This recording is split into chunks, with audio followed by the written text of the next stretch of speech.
Thanks, Ash. Hi. So as Rob always does, like to introduce our panelists first. So thanks, Ashley, for coordinating all this and everything you've done. Gosh, how many times have we done this? Is this What like is it? What's the number? Well, where it's are we 12 at? for this year plus, I don't know. Are we 19. nine? I was going to say 19. 20. Okay. You're close. Yeah. You're close. Yeah. 19. Way to go, guys. Yeah. So Wow. thanks, Ashley, for starting out. I'll introduce the partner in crime, Rob Mansky, who always gets to introduce me, and I'll introduce Rob Mansky. You want to say something about what I'm Rob yourself Mansky here? from Wichita State University. Thanks, Phil. That's as bad as my Brief. Yeah. introduction. Yeah.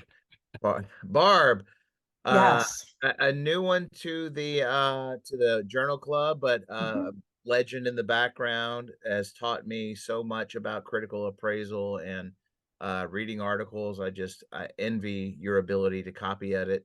So I'm very honored to have you Incredible. here. Introduce yourself if you don't mind. Sure. My name's Barb Hoogenboom. I hail from Grand Valley State University in Grand Rapids, Michigan, where I teach in a DPT program.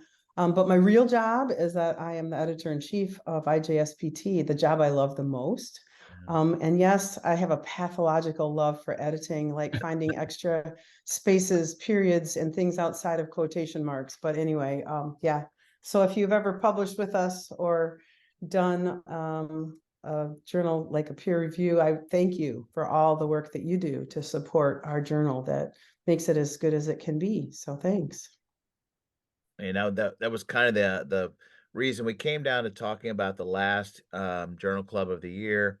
And everyone is kind of like in holiday mode, and we were kind of thinking about some things we could do, and we came up with this idea of talking about critical appraisal.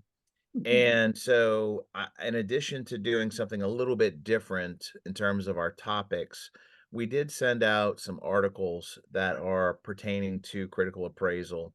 But really, I wanted to kind of change up the way that we do this presentation because we're not going to review a particular article like we typically do with an author. But we're going to talk about how clinicians can do a better job of critical appraisal. And I guarantee that everyone out there can do a better job, myself included. And I wanted to kind of share my experiences as a clinician to where I came from in doing critical appraisal, and then bring in the panel who actually do a lot of peer review. So part of today in our presentation is going to be again a little bit different. And what I wanted to try to do was this whiteboard slash PowerPoint. Never done it before, so hopefully it'll work out. If you have some patience with technology, hopefully this will work. But I put together a little PowerPoint outline that I'm going to go through with a little bit of scribbling, thanks to the Microsoft Surface Pen here. So let's get started. We're talking about Clinician's Guide to Critical Appraisal. This is what tonight is all about, was the idea of how can we do a better job of critical appraisal as clinicians. And the reason that we wanted to do that is twofold. Number one is to make clinical, oh, see, it's already starting bad off right here. Clinical decisions, right? So make sure I spell everything right. Barb, you're always there. Good for me. Um, when we read, I can't tell you how many people today, and again, panelists jump in anytime, but clinicians still reach out and go, "Is this a good article? How do I know what's a good article? I need to know what to do with this patient. What's the state of the art?" And part of that is the ability to look at the literature and find out what's a good article. But the second thing that we want to do is really about its peer review. Okay. And the reason why that's important is number one is that today's articles, if you're staying up with the literature, there are so many out there, and a lot of them are not of good quality, yet they're still quote unquote published in these journals that we call, for lack of a better term, predatory. But I have seen these kind of pseudo predatory, which are, we'll talk about it at the end, which are more of journal farms. They're very much low editorial review, low index quality. We'll talk about that at the end. But my point is, in the old days, you could look at an article and be, oh, okay, I'm going to understand. I'm going to accept what the authors say because it's a credible journal. Today, you can't do that.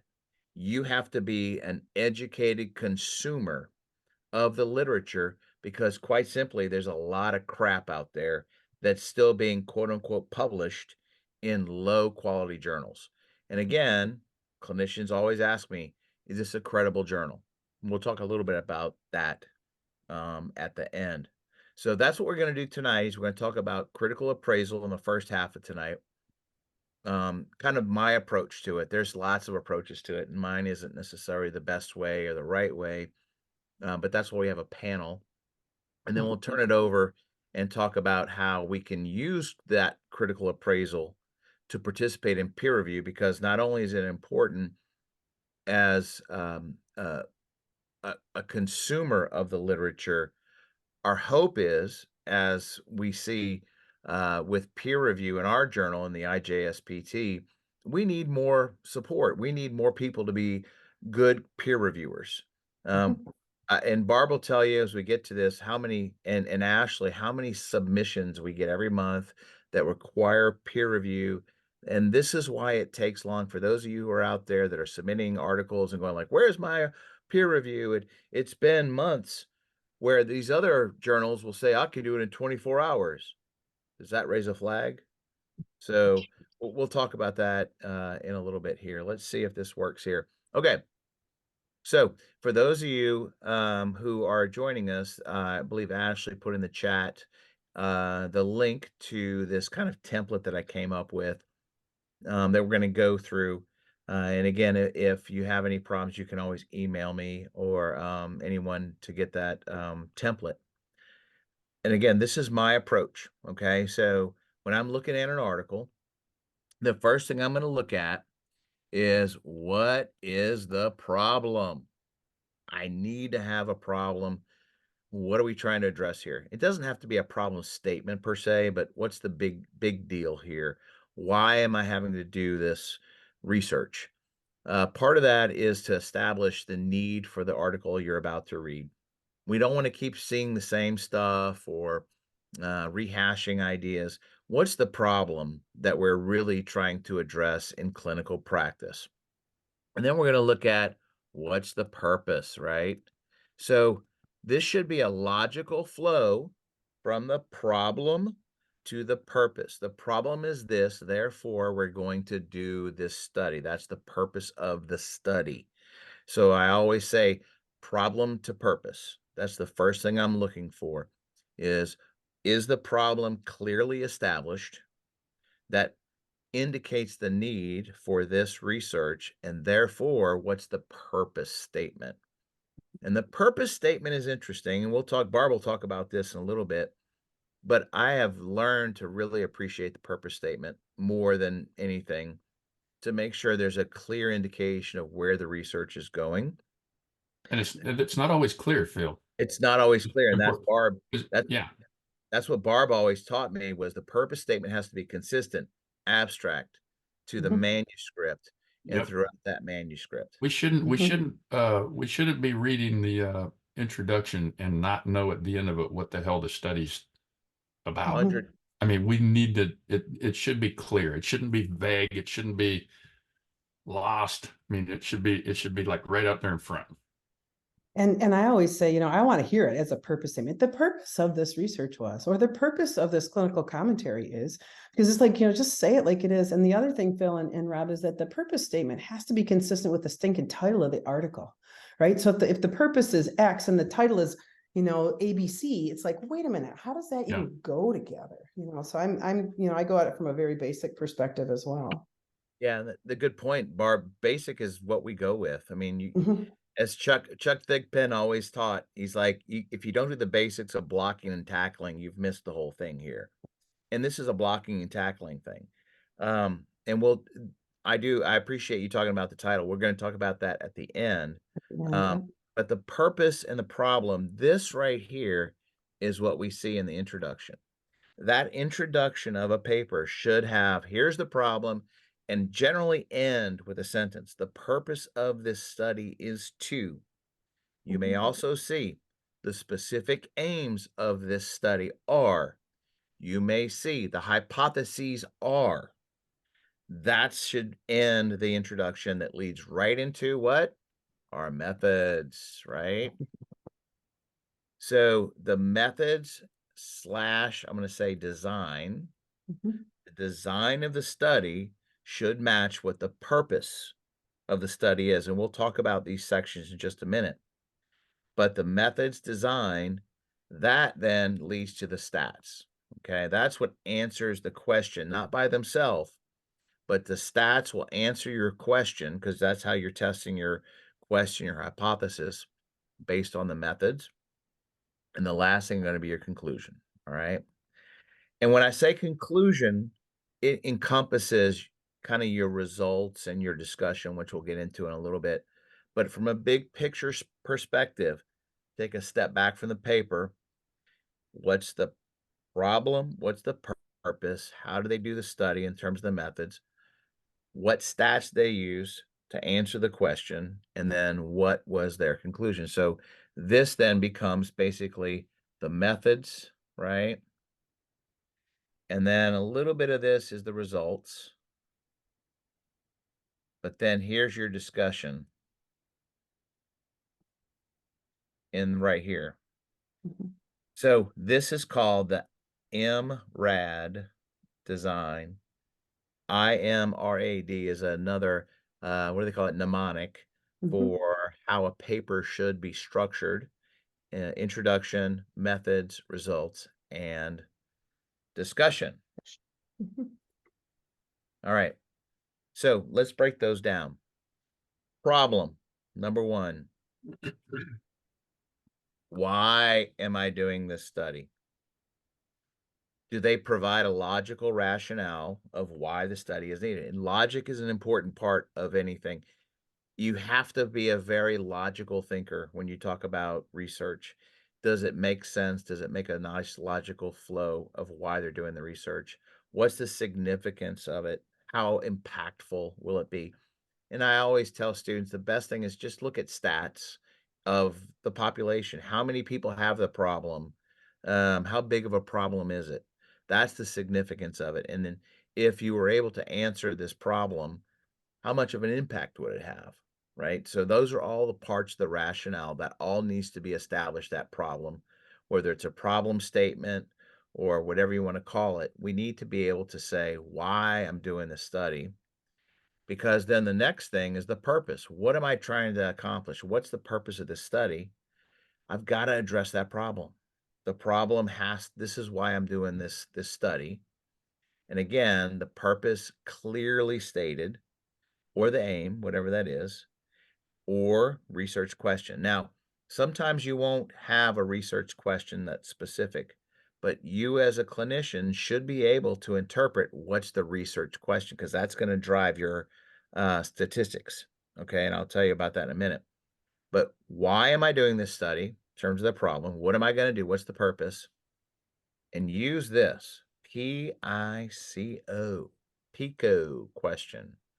What's the population or the problem? What's the intervention that I'm looking at?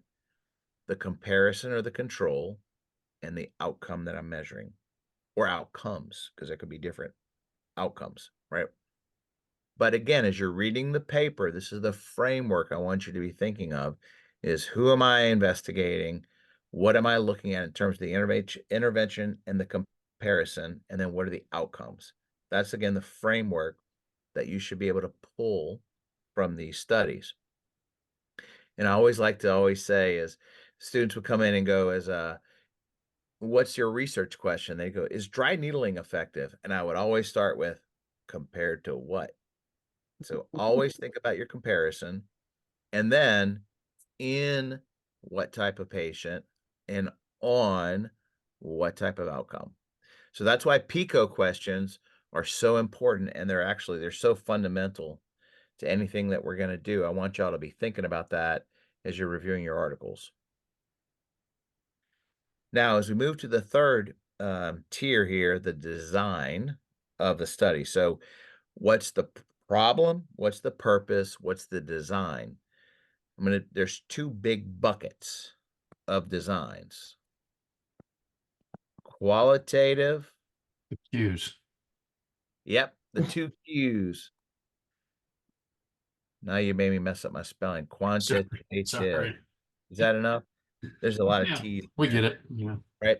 Most of what we in sports PT are going to be looking at is quantitative. So I just want to differentiate these two here. Is quantitative generally deals with taking numbers, measurements, the stuff that we typically do. Qualitative takes a lot of opinions. It's more of an investigative Observations, maybe. discussion. Mhm. Well, It's more, yeah, interviews. exploratory, Yeah. but looking at opinions, feelings, Yeah. people's Feelings. learned and lived experiences. I Yep. mean, I do a fair bit of qualitative research actually. But it's so different. I mean, it's like Very kind of different. two different ways of thinking.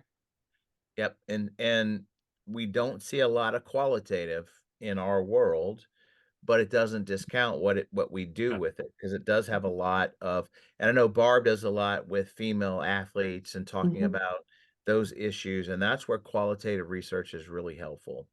Mhm. It's a lot of interviewing, and what you'll do is you'll do these questions and take responses, and then you try to actually, interestingly enough, add a quantitative aspect to the qualitative. You really do. Yeah. Yeah. You look at themes, see how often things Themes, come that's up. right. Yeah. Yeah.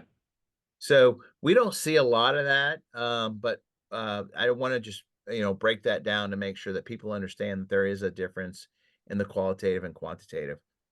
And one of the things I wanted to do here is to point out this point right here. A lot of not a lot, but in some of the, I would say, lower tier articles, you're going to see authors that say it's randomized controlled trial design. It's really not. What you have to understand is that a lot of people say it's randomized controlled because that gives them a higher level of credibility for whatever reason.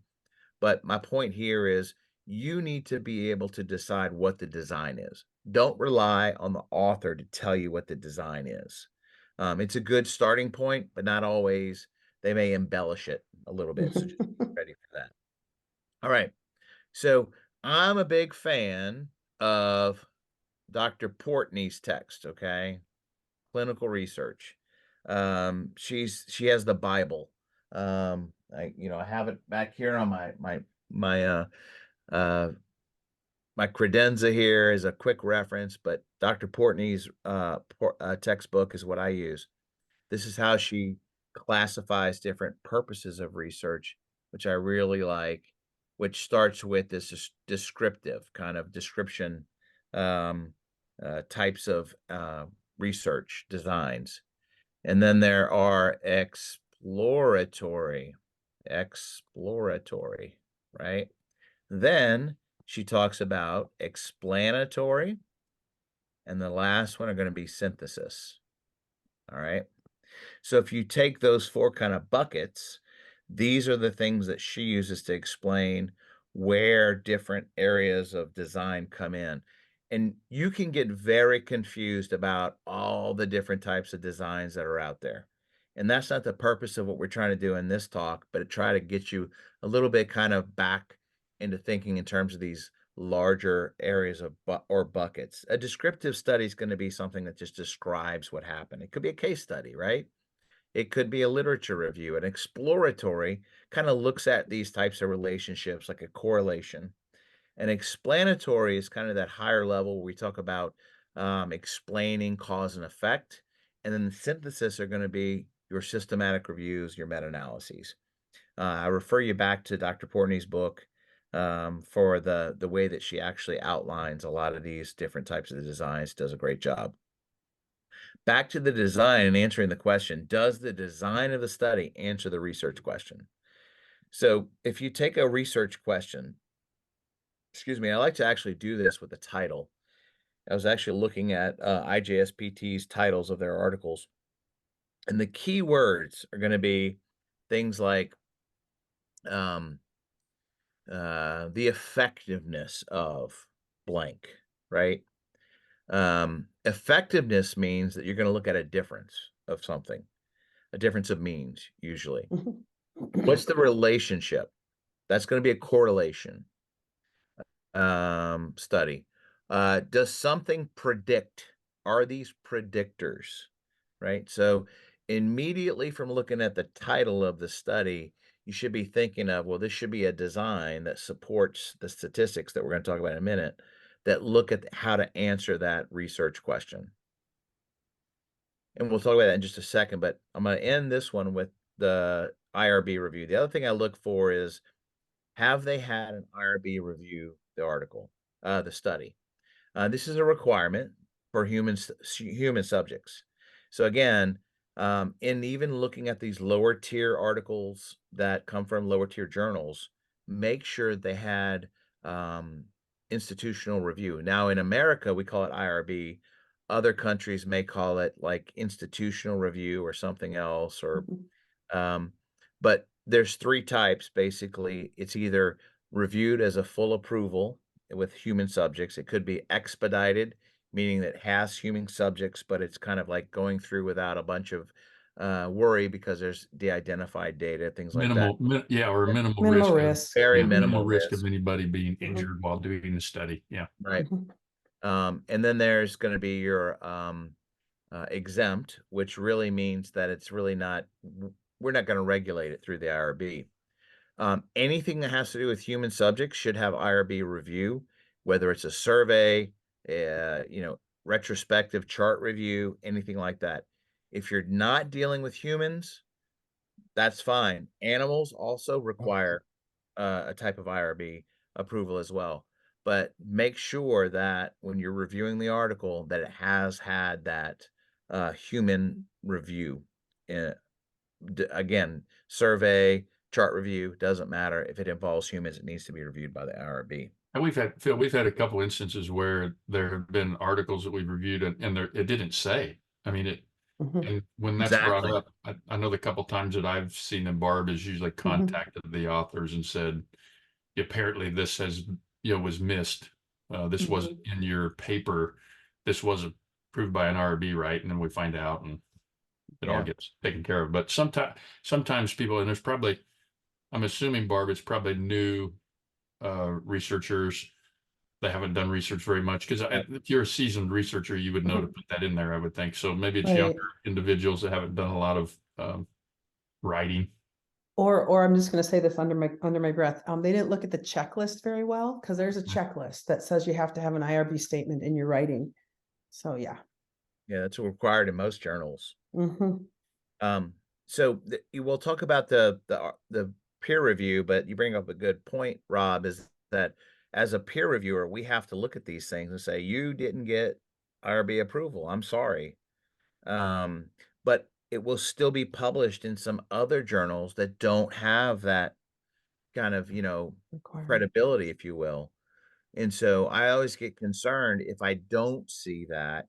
That to Mhm. me says that article probably is kind of questionable. So, Skeptical. Yeah, you're skeptical about it. Yeah. I've seen some, not papers, some journals that require you to even give them your proof of your IRB, oh yeah, your yep, IRB Yeah, number. either the documentation or to put the number in text. Yeah. Yeah, yep. yeah, Your which I think is approval really number. is kind of a good idea, to be And honest. Mhm. in Because skipping then ahead, the person can't just say, "Well, yeah, we had it, Yeah, I did. Yeah. we had it approved by IRB."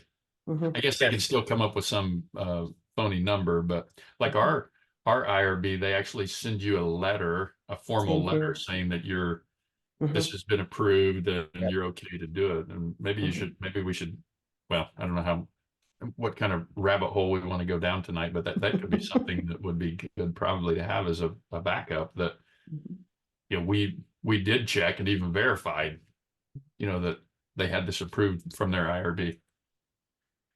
Yeah, and it's a good point. We have that in for our IRB as well. But Mhm. the point here is that I want to make sure if you are a clinician out there, if you're trying to do research, and just imagine you went through all of this and didn't get IRB approval, it's all for naught. You really need to work with somebody that understands that whole system. Because if you finish your data collection and then you submit it and they're like, sorry, you didn't have IRB approval, where are you going to publish it, right? Mhm. All right, so moving to back to the design, I just want to mention a couple things here is that the level of evidence. And you'll see a lot of these variations. I tend to use this Oxford system where if you look at it like a triangle, it's basically divided into 5 layers. And if you look at layer 1, 2, 3, and 4, and 5 here, so the top of the pinnacle, the highest, what we would call level of evidence, will be a systematic review or meta-analysis. That we'll talk about that it's just the top level of evidence. Okay. Second one be an RCT, a randomized controlled trial. Third one tends to be an observational or a cohort, which are kind of the same thing. Level 4 would be a case or a series.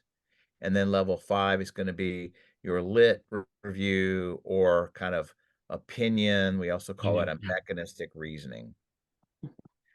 So in Oxford, you can kind of vary in different levels based on the quality, but in terms of general thinking of how you should put the level of evidence, these are the things that we're going to use as a level 1, 2, 3, 4, 5. And I want to point out here, the reason why I wrote this is that the design and the level, right, and the quality, it's not all the same thing. This is what I want to make sure people understand is that a level 1 systematic review doesn't have to have good quality. It can be a really crappy level 1 study. So these are all kind of independent yet related. Okay, systematic review means a high level of evidence, but it doesn't mean that the quality is there. So don't take the level of evidence by itself, just saying every systematic review is top level evidence, level 1 quality. We're not going to go there. You can have a systematic review. Unfortunately, as you'll all have seen, 2 to 3 articles come through, and that's their systematic review. Even a randomized controlled trial that can be designed as that way can have a poor quality. So don't just take the level of evidence at face value. The quality has to be taken into account, which we'll talk about in a second. Funny story, Phil. I just got finished teaching our second year DPTs in their research methods and design course. And I was quoted in the final presentations. Barb says garbage in, garbage out, Yep. which is what I'll say about systematic reviews, so they can be wonderful and they can be really helpful syntheses for us as clinicians. But if they're comprised of other stuff that's kind of garbagey, then it's kind of a garbagey synthesis, right? So my students were very proud to quote my garbage in, garbage out world of thinking. So yeah. What do you two think of the? I think we talked about this before on the Journal Club. What do you think of the systematic reviews that have like 2 studies that they've reviewed? I don't think it's a systematic review. Yeah, I agree. Yeah. Is there a limit? Is there a number that you need to have for it to be? There's not anything that I'm aware of technically, but I mean I've published one with 5 actually. Yeah. But Rob, I mean, you can go both ways because I can say that, well, there's only 2, which means it's shitty, and we need more. Yeah. We need more studies. So, but you can't. To your point, I would not have results that are generalized based on. You wouldn't think you would have just 2 There's studies. not much synthesis there. I guess that's my between just 2 point. studies. So if you write a systematic review with 2 randomized controlled trials, is it really? To me, there isn't enough randomized controlled trials to really do a systematic review yet. Right. I would agree with that statement. Yeah. We shouldn't be generalizing results from a systematic review anyway. Right. We can generalize results from a meta-analysis. So if you're doing a systematic review that only has 2 studies without a meta-analysis, then your conclusion should not be generalized. And I would consider turning into a scoping review, to be honest with you. If there's Which is pretty small scope too, by the way. Yeah, that's what I was getting ready to say. No, but it's like an oxymoron, a scoping review of 2 studies. No, but It no, is. but if you do, no, no, I'm saying if you turn it into a scoping review, you can actually open it to different designs. Oh, I got you. Okay. I thought you were Yeah. saying with those two, call it scoping review. No, no, no, no. I know I wouldn't just turn it into scoping review. What by definition, I would say now go back if you didn't find more than two. Now go back and make it a scoping review and redo your search Mhm. and bring in other articles because it's obvious that. But that's more work. People don't want to do more work. They Yeah, I just know. want to publish a Yeah. Well, systematic quick. Yeah. review. Call it a systematic review. Get whatever they get in their credibility at the higher level because they did a level 1 study. This is my point. People all do these systematic reviews and they have two subjects, but yet, or two studies, but yet they get credit for a systematic level 1 review. So, all right, off the bandwagon. When we talk about quality, this is what I also wanted to point out here. I'm going to have to speed it up. I know I'm a little bit behind here, but 2 points. Bill, it's okay. Take your time, buddy. You're doing a great job. I'm What I getting want text offline here. I'm getting text offline here telling me that you're the John Madden of research with your teleprompter. who's saying? Is anybody I know? That's fun. John Madden for research. That's awesome. Oh He's gonna my. start drawing up plays in a minute. Watch Yeah, no, out. that's what he's doing. That's what he's been doing all night. Oh. Look. Methodology, right? And reporting. Okay. This is so John Madden. For those young people in the room who don't know who that is. Anyway, methodology and reporting are two components of quality. I want to make sure that people understand that methodology or that quality is not just, how well the study was done, but how well they reported it as well. Mhm. And we don't have a lot of time to go into all the specifics of these, but methodology is really about bias, okay? Bias in how the bias really pertains to what factors can influence the outcome of the study beyond what the actual study was trying to look at. And I've kind of broken those up into what I would call confounding factors, okay? I define confounding factors, and a lot of people use these interchangeably, but confounding factors are things within the subjects that you really don't have control over, but you can control for them in your inclusion and exclusion criteria. And the other ones are our typical just general bias, things that the research designer within the study itself incorporates this bias into what the results may be related to if you didn't design the study in a specific way. So I look at methodology in terms of its risk of bias, and then break that down into, can it be a confounding factor of the individual or could be a bias based on the research design. The second part of quality is going to be reporting. And that's basically just checklists to make sure that the author has incorporated all of their components that they need to report for repeatability of the study, for evaluation of the quality. And the good research here, a resource is going to be equatornetwork.org. You'll go on that website, you'll actually choose the design of your study, and it'll spit out whatever checklist that they recommend for you to use. I kind of have a summary here of the methodology risk of bias tools based on the design. These are just recommendations. You can use whatever you want, but these are the general recommendations. And down here, is that my John Madden right there? Boom.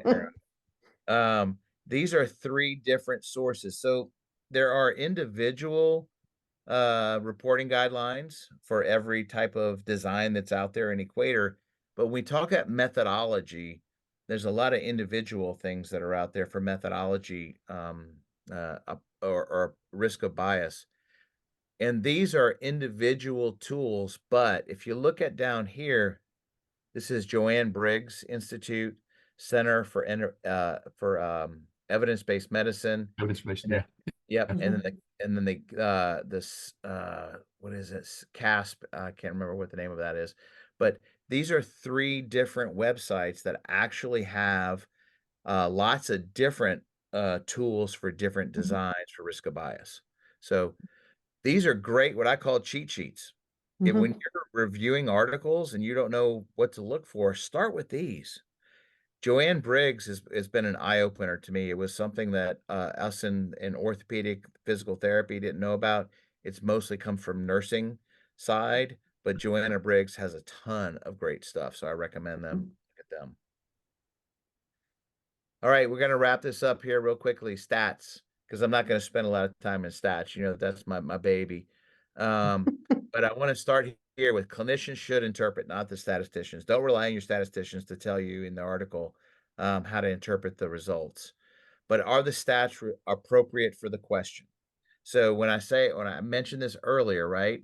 So when you think of what's the effect, it's what's the difference. All right. And what do we test differences with? T-test, ANOVA. So look for these keywords. What's the relationship, right? So what stat do we use? We use a correlation, the p value, the Pearson's R, R right? or an Pearson's ICC. R. What if we're looking for predictors? What are we looking for factors? We use regression. So those are the things you need to start thinking of is what stat should I be using? But this is the big one is adequate power. This is a big pet peeve of mine. If you don't have the number of subjects you need to avoid the type 2 error, okay, which is going back to hypothesis testing, then you shouldn't be reporting on these results as a generalization in the population because you're using inferential statistics, which means you have enough population or enough sample to represent it. That's where the bias comes in. Assumptions, right? So every test of inferential stats has different assumptions. The sample size is big enough. The variance is consistent. The normality of the group is there, right? These are the things we have to be sure are there. When you have small sample sizes and you're trying to do inferential stats like a t-test, like an ANOVA on a sample of 10, you can't say that those results represent the population. It's just you're breaking the assumptions of inferential stats. So be careful of that. Clinical values, MCID, and effect sizes. All right. Look for those. What's the minimal clinically important difference? I have seen a lot of studies that come back with statistically significant differences of 1 or 2 degrees, let's say. Is that clinically significant? That's what that is. So relate the statistical significance to the clinical significance. And we can also do that with effect sizes, which tell us the magnitude of the difference between the groups. And lastly, are all the results presented? You'll see these researchers sometimes just give you the positives. They don't talk about the negatives. So if they're talking about what they should have assessed and they decide they're not going to report on it, raises a red flag for me. Lastly, the conclusion of the appropriate, be very careful of generalizations, causative language saying that this caused that, especially in something where if you see a study that's kind of if they're looking at relationships or associations or Pearson's R values, you cannot call it causation. The causation comes from the design of the study. The biggest thing too is if you're reading a study and you see these limitations and the authors don't call them out, it's kind of like, where's the elephant in the room? Why didn't you say that was a limitation? That really concerns me that they're not addressing the limitations. So don't just look at the author's limitations and go, well, that was a limitation of the study. You should be able to determine that. And then in the discussion, in the last part of the conclusion, don't bring up any new information. Just rehash what you've seen very succinctly, but don't bring up new stuff. And we'll talk about the discussion when it comes to peer review is a little bit more important in terms of the assessment of the article, in terms of critical appraisal. If you're doing a journal club or trying to make an article, a decision, a clinical decision, the discussion is kind of like you should be able to write your own discussion based on what you've seen. So be very wary of the discussion. Make sure that they're not trying to kind of sway you one way or the other. So as we wrap up here, the last part of this that I like to look at as you're reading through this, the checklist in your mind, are these tables, figures, and appendices, are they appropriate? Are they called out in the text? Are they appropriately defined? Don't rehash that information in the text. Citations. Are they appropriate in the text themselves? And are the references properly formatted? And in our journal, we use the AMA type of format, but other journals may use other things. And the writing. So this is where Barb excels: grammar, punctuation, spelling, keeping it the right tense, the right person. We tend to do third person. We like third person, not first person. The different headings and the flow. These are all things you need to be keeping an eye on. And it's more important as you're a peer reviewer. But if you're just reading an article and you start to see these issues, I start to question the credibility of the article itself. If they can't have a simple, correct citation, one of the things too, I want to point that out: primary sources. You go back and look at the source, they're quoting some literature review that's quoting somebody else. That's lazy. Okay. Go back to the primary source. Don't just cite somebody else that cited somebody else. That really irritates me. It's a sign of laziness. But all of these things here really are attention to detail. And if you've got a researcher, a publisher, somebody that's writing an article that has attention to detail, it gives me a better level of credibility. When I don't see these things, I already have this kind of question mark in my head. Is this really a worthwhile article? Finally, looking at the abstract and title. Barb mentioned that earlier, the title. I mean, you should be able to, this should all be consistent. I look at the abstract last. I don't look at it first. I like to read it at the end and say, was this a real, true representation of what the author said? Did it actually bring out the good and the bad? The credibility of the journal is important. We talked about how there's so many journals that are out there that we don't know if they're credible enough. There's this pay for publication. Uh, our international journal does not require pay for publication, just a submission fee. But open access doesn't mean it's a bad journal, right? The problem is really, I think, is how much do you have to pay to get it published? And there are still credible journals that offer pay for publish. So it's not always a black and white thing. I always look for conflict of interest. I remember a study that had an author on it that I think was on dry needling or something. And the author was, co-author was some dry needling company expert and didn't have any conflict of interest statement. Conflict of interest, yeah. Yeah. So I immediately, raise a red flag if you don't point those kinds of things out. And then lastly, the overall impression of your article. So I apologize for going a little bit over, Rob. And No, Barb, no. I'll turn it it's over to okay. you guys. Hey, and Phil, kind I'm gonna bring up a question that Barb answered online, but I'm gonna bring it to the okay. top here so everyone can hear maybe your answer to it. It's from Phil Ting. I don't know if did you meet Phil Ting? He was at OSET this year. No, I He didn't. I don't know. worked I with didn't. he used to work with Ross Nakaji out in California. Okay. Great guy. Phil's a fantastic guy. His question is, what are your thoughts on considering impact factor within the journal? Does it provide credibility for the articles published in journals with higher impact factor scores? And Barb answered him online, but so what do you think, Phil? I didn't see Barb's answer. Want me just to quick repeat it? I said, oh, what's a conundrum? There are so many ways to manipulate impact factors, so Yeah. be really cautious with those. That's what I was going to say. Is I haven't seen Barb's answer, but I know it's going to be. They are a little bit manipulated, but I will tell you it's a good baseline just to go with. That I still go back to, you can still have a high impact journal with a shitty article in it. Yes. Yep. And you can have a low impact journal with a very good quality article in it. That's, I think, Barb's whole point. Yeah. Yeah. Yeah. So you got to be, we look at them, and it's okay to look at them, but you got to take it kind of with a grain of salt.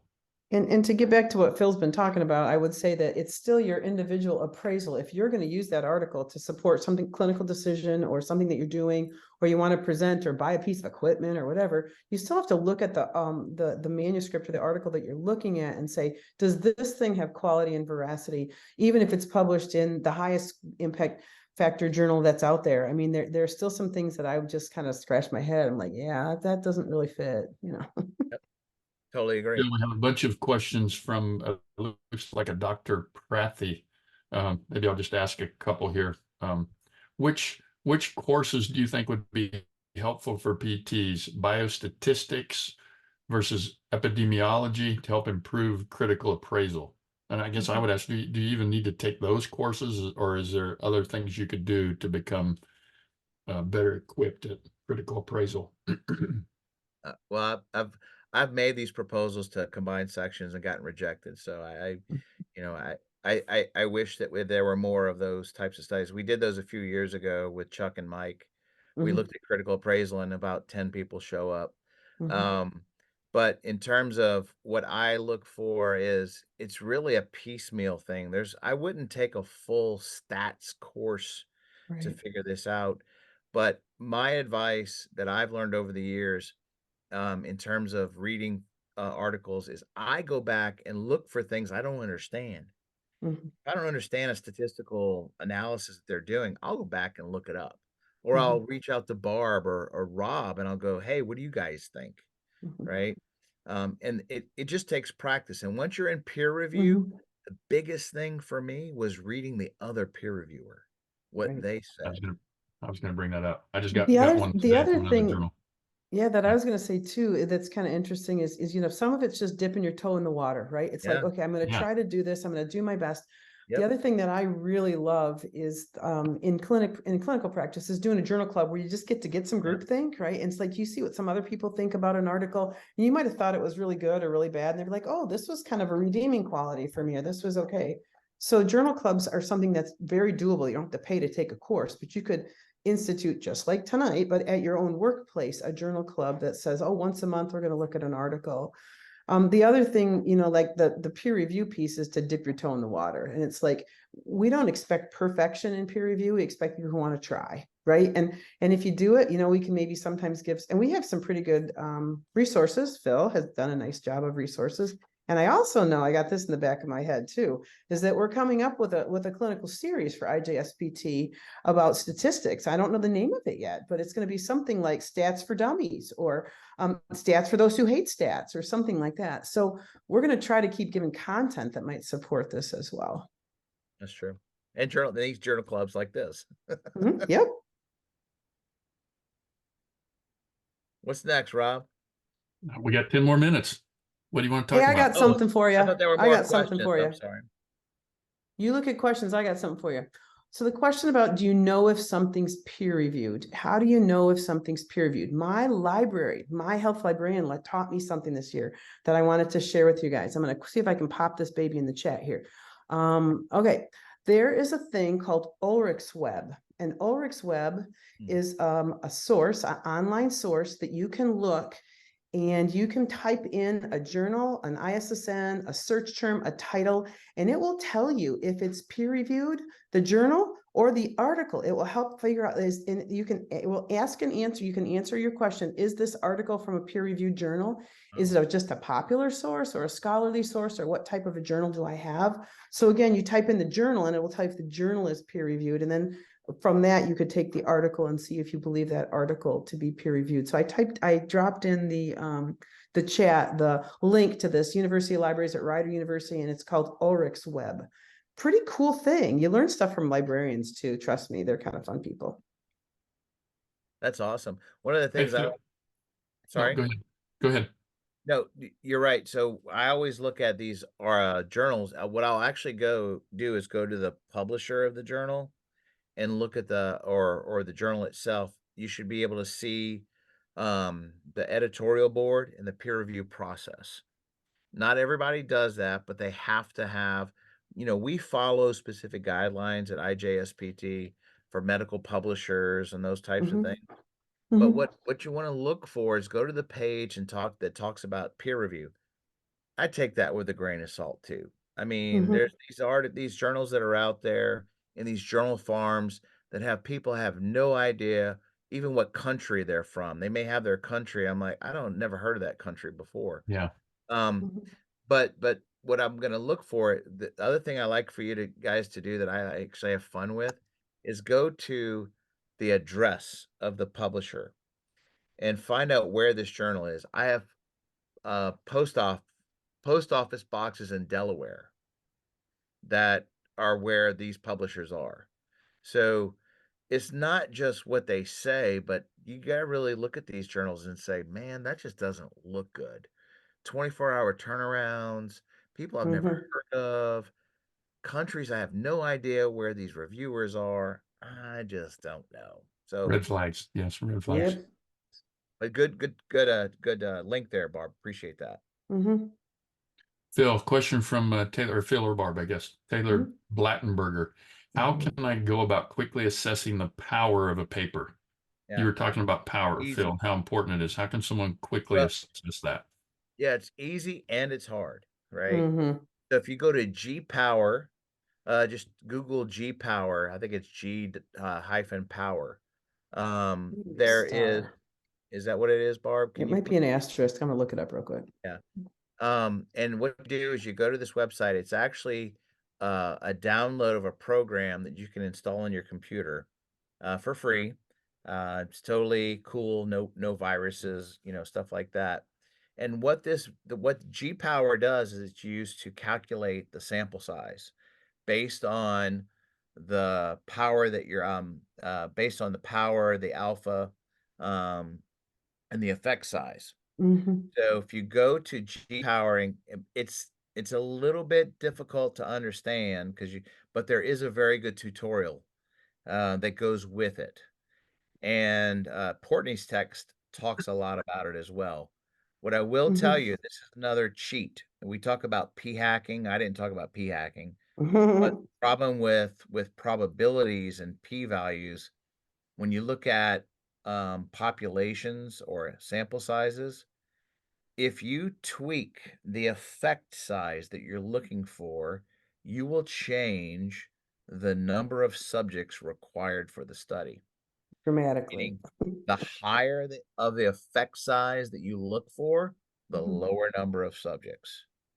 So, if you go to a study and they say, power analysis said we needed 32 subjects, well, that's all they say, but what was the effect size they were looking for? And what we're rule of thumb is to look for a moderate effect size. So Mhm. in a Cohen's d, that's a 0.5, but for R values and F values, it's a little bit different. But really, that's how they manipulate things as you go in and look at, oh, it was adequately powered to find a high effect, which means that's kind of easy to find. So I need fewer subjects. So that's one of the things to look for. All right, we got 5 minutes. This is from Barry. Barry's back on it. Barry Schaefer's been on like every episode we've had, I think. He said, thanks, Mike, Ashley, Barb, Phil, for taking the journal to the next level. I think he means journal club, maybe journal and journal club. Honored to be a part and now forcing my young PTs to get involved. If you had three, I think he means pearls, a little typo maybe. Barbara, did you catch that typo? Says Yeah, but three I've pearls. got perilous is a good word too. There are Yeah. perilous things that happen, Barry. I'm Yes, with there you. are. But I don't think that's what he was asking for. I think he was asking for three pearls to tell a first-time reviewer. So what are your like three most important pearls to tell a first-time reviewer? Well, I Maybe was we could each typing. do one. We could each do one. Sure. That would be three. Okay. Who wants to start? I'll give my first one. A pearl is don't be too approving and don't be afraid of giving constructive feedback and constructive criticism. Even if you're a new PT, you can read stuff and you can say, this doesn't hold water for me, and give constructive feedback. Don't be mean and don't tear people down, but just like, it would be helpful if that's really good. You want me to go next, Phil? Yeah, you go next. I'm still Okay, thinking. my next one would be to just do it. Yeah. The pearl would be just to do it, to try it, attempt it. Every time I do a review or I read feedback that I get from either a study that I'm doing or a study I'm reviewing, Phil mentioned some journals send the other reviewers feedback. I love reading that because I learn new things and pick up things that I didn't even notice. But to learn how.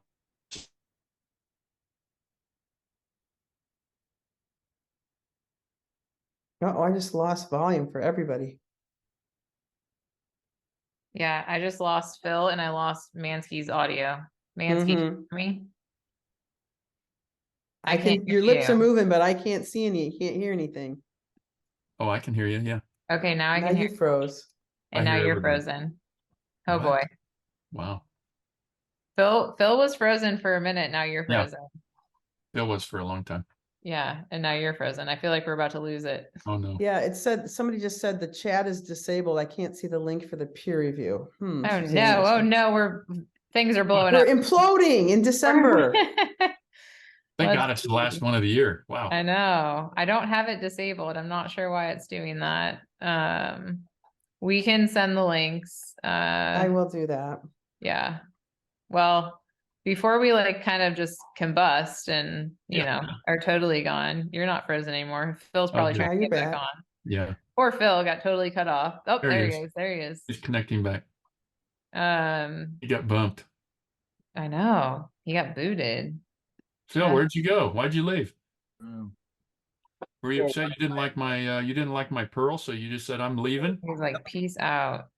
sorry, I kept thinking you guys said everything I wanted to say, so I don't have anything else to add. He's like, bye. You said you had to drive somewhere tonight. You just left us. I have to drive an hour from here to go to a meeting tomorrow, so Mm. no, all those are great ideas. I loved them. So Um, Can All right, I Ash. grab one of the questions? I see a question that I would like to, it's Josh Halfpap. What do editors want more from peer reviewers, editing or content review or both? In my experience, I've seen some simply edit and some focus on content. I can speak for myself, but I can't speak for everyone, but I will speak for myself. And that is, I want a little bit of editing. I want your impression of the writing quality, but I really want you to talk to me about the content, the science, the flow. Like, does it matter? Does it work? The stuff that Phil taught us about. So again, mostly content, but if you get through the first paragraph and there are 17 grammar errors, you don't even have to keep reading, in my opinion. You can say, this is really going to be rough. So There was- again, yeah. there was an article I just did this week that the other thing you'll run into is foreign translation, which is a little bit difficult. As long as you see that the science is there, the flow is there, there's some grammatical stuff. The things that Barb is going to look for, I'll speak for Barb, is just say, look, this is good, but it needs to be read by a native speaker. It needs to be written by a native speaker. And what I noticed was it actually trailed off. It was good in the beginning, and then it kind of got, it didn't get it. They kind of got lazy at the end. But to answer that question, what Barb has taught me too was it gets tedious for the reviewer to sit there and do all the apostrophes and the its and ITS. Don't be too concerned about those and focus more, as Barb said, on what is the science behind this, the flow, the logic behind it. Look for the bias. I think that's the most important thing, is that the authors recognize the bias or point out the bias and don't make these generalized conclusions. That's the most important thing. Barb does a fantastic job of editing. So if you miss some apostrophes and that kind of stuff, it's not a big deal. It's really about the science that's being presented. yeah. Yes, Hey, Barb, just Suzanne. Go while I'm ahead. thinking of it, when we're done, just email me all the links that you posted. When I Okay. have Mary send out the recording to everyone, which will go to everyone that's registered, I'll make sure she puts the links to everything we discussed in there tonight, just since there's been some Hey, chat some issues. people are Ash. Some people are also wanting to know if they can get a copy of Phil's presentation. Phil, So can we have a copy of your presentation? You want me to Of John Madden's scribbles. We want John Yeah. Madden's Exactly. I don't scribbles. have I that. really the do. John Madden of research, I Yeah. can give Phil you Page, the basic Dr. Phil. teleprompter, but not the Yeah. scribble. Yeah. If you send it to me, I'll get that posted as well. And Good Suzanne job, was Phil. asking Barb, the host. nice job tonight. Yeah. Thank you. We should do this more often. Oh, that's right. We do it every month. Just like the journal now, Barb. Yeah. Got some more things to be on my If plate. anyone is now interested in trying out peer review, you can just email me, Ashley's your girl. Ashley Campbell, acampbell@ijspt.org, like the soup. The soup. Yep, just email me and I'll help you out. So, and my dog's about to start squeaking toys because what he's I- frustrated. real fast. I know we're at the end here, but I just thought of a thing when we were talking about peer review. One of the things that I recommend is finding another peer reviewer to help you along the way. One of the things I've done with my students is said, you review the article, I'll review the article, then we'll get together. So kind of a mentor. If you're getting started in peer review, it's kind Peer of good to review have a mentor. and just kind of bounce ideas off each other. But that goes back to a journal club almost. I would say it's that pre-journal club. Let's call it that, where you Yep. get together and talk about manuscripts. Love it. Love it. All right, everyone. Well, we will wrap up. Like I said, we'll get all of that stuff set up when we send out the email for everyone with the recording link. I will get all those other links in there as well. And we'll be back in January. Great. All Thanks, right. guys. Thanks, Merry guys. Happy Christmas, Happy holidays, everyone. everybody. Have a good holiday. Thanks. Thanks, Thanks, everybody. See ya.